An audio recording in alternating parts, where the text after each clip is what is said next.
Salutations everyone, Dreamforge here with another build guide for Battle Brothers. Today I want to introduce the Destroyer. Yeah, that name is not a catchphrase, it's actually what he does. He will destroy a lot of things. What do you do if you want to have a defensive bro, but you don't really want to take another paladin, Battleforge tank? But you want to have a bit more defensive capabilities, a little bit more durability, when it comes to big fights, like for example, you getting swarmed by undead on the flanks. What do you do then? The Destroyer can handle those situations. So he will stand at your northern or your southern flank with a two-handed hammer and will destroy everything that will come its way. Because the biggest offload of enemies will most of the time come to the flanks, he's perfectly there and swinging his hammer and doing a lot of AoE damage. And in the process, killing things, obviously, knocking things back, making things slower with stagger debuff. And because he uses the hammer, he will destroy a lot of armor. So even very high armor targets, like fallen heroes, those zombies, he will be able to deal with that. But before I go into the skill points and explain how I would build that dude, you have to know you need really good stats on him. This is not, you cannot not just take like anyone basically. He has to be very good. Like this almost perfectly rolled farmhand, the hedge knight, the manhunter. You need a lot of stats, you need a lot of fatigue so this can work. You need a lot of melee defense.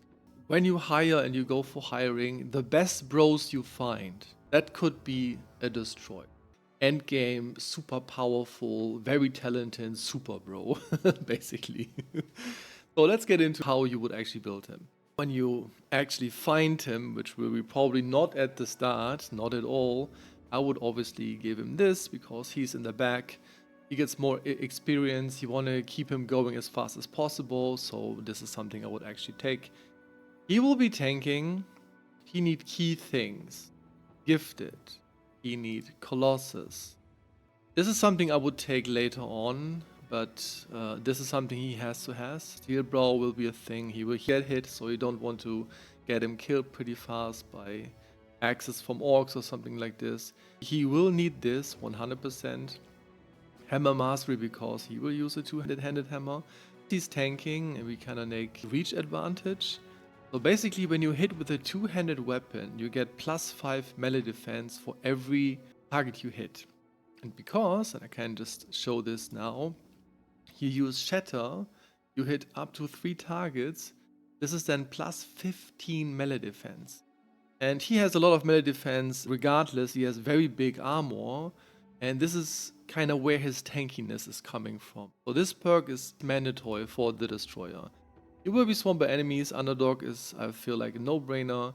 And then you take, obviously, this, and we want to do some damage, right? So we want to have some fun, smashing some enemies. So this is what you have to have. I would love to have this, to switch to like a longer reach weapon, but it's not that you will be short of enemies, so this is not absolutely mandatory. Pathfinder is something I always love to take, but on this build this is not absolutely necessary. You will just stay there and not move that much, right? So now you have like the option. The question is, what can you get away with, right? Maybe you really have this absolutely insane fatigue monster. He starts with 3 stars, he has max roll, you give him every round like 5, or you have fame gear that is not that heavy. You can maybe get away with not taking Brawny. Normally this is mandatory, because as you can see, shatter is freaking expensive. I mean, you can turn this down with this, obviously, but regardless, like imagine swinging 2 times, like you will burn through your fatigue. So this will postpone this and makes it, maybe you have like 1 swing more until you burn out. But again, maybe you have very, very good famed armor, and I would advise giving him that. And you don't need that much fatigue. You can actually do this couple of rounds in a row and completely destroy your enemies. Then I wouldn't take this and I would take this, because you will do a lot of HP damage. And you will trigger fearsome like an absolute madman. Sometimes 4, 5, 6 times around if you get lucky.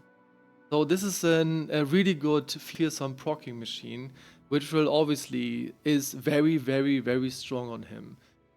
But again, normally this is just like for the absolute high quality, bro. Normally you can't get away with this, and you should take this. You kind of have to feel this. Maybe you don't take this perk, you just build him like that and then put him there and then try it out. If you stam out after like 2 rounds, then this is kind of bullshit. This maybe helps postponing this by 1 round, but I would absolutely love to take this. This is a very fun, bro. I think I mentioned that before. This is really, really fun. Okay, I mean, I kind of explained what you use. You use shatter. If there's only one enemy, of course, you just smite him. In the beginning of the fight, that could be the case for 1 or 2 rounds, so he can just be a normal hammer bro. So gear-wise, as I explained in the beginning, he would just be in the back. Using a hammer right away from the start doesn't make sense. You want to have something that has plus chance to hit, and most reach weapons have that. You can use a Billhook too if you want. If you get into later stages, if you're daggering down Hedge Knights, then of course at some point you get this armor. This is the generic armor. You want to give him famed stuff that is not so heavy. Minus 40 to fatigue is a lot, and minus 20 here too. And this is I think minus 18. Yeah, it is. Very fatigue heavy.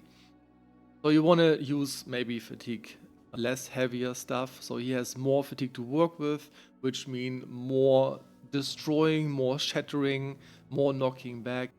It actually would make sense giving him something like this, you know, an Alp trophy, or if you play against orcs, then the anti-stun necklace would be very good too, because you don't want him to get stunned, you want to swing.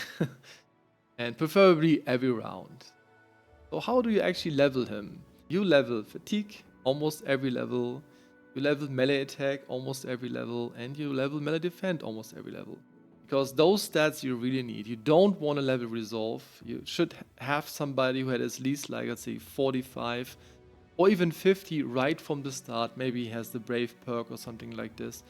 In between, if you can, you level HP, and you get sometimes a very crappy roll heal and a good roll here. But melee defense and melee attack and fatigue are the absolute core pillars. You can fix this resolve if is that not good, if you give him something like this, or the Hexen trophy if you have it. Or even you go to the arena and fight with him, getting +5. There's some ways to deal with this, but you don't want to lag on those. They're very, very important. Alright, variations. There are not that many variations. I think the only one I showed is the option to do like this. This would probably how he will be. I would never skip this. If you get smacked in the head very badly, your flank will fall pretty fast. I wouldn't skip this because this will be a lot of fun. Other things don't really matter. If you really, really, really want and you think swinging 1 time around is absolutely fine. I stam out a lot, he's kind of like crappy, then you can maybe do this. Yeah, this is how I will build him. Or let's say like this.